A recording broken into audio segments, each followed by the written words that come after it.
لا تبدو بوادر رفع سعر صرف الدولار أمام الدينار مبشرة بالإصلاح، حيث انعكست سريعا على أسعار السلع والخدمات في بلد شحيح بالإنتاج المحلي والمتخم بالسلع المستوردة.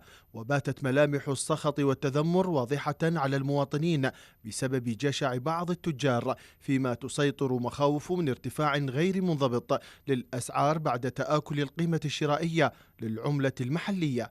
هنالك أكثر من 30% من الشعب العراقي يعيشون تحت خط الفقر، وزيادة سعر الصرف زاد السلع في الشارع بنسبة ثلث، بالنتيجة هذا ضرر اقتصادي كبير.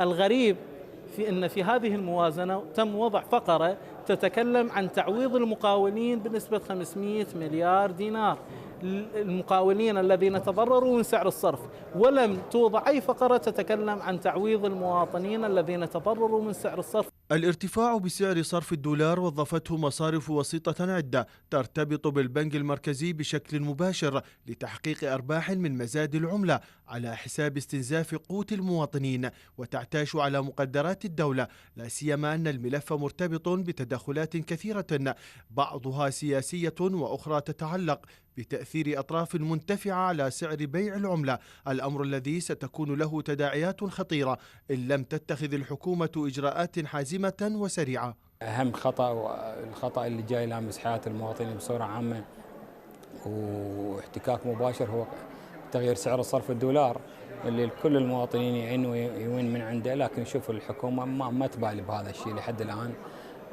ارتفاع أسعار النفط العالمية هذا فد مبرر أنه إرجاع سعر الصرف السابق عهده.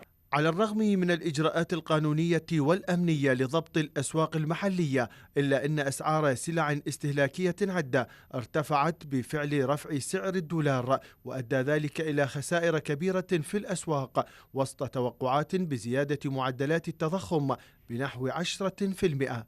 فراس الدليمي، قناة الفلوجة، بغداد.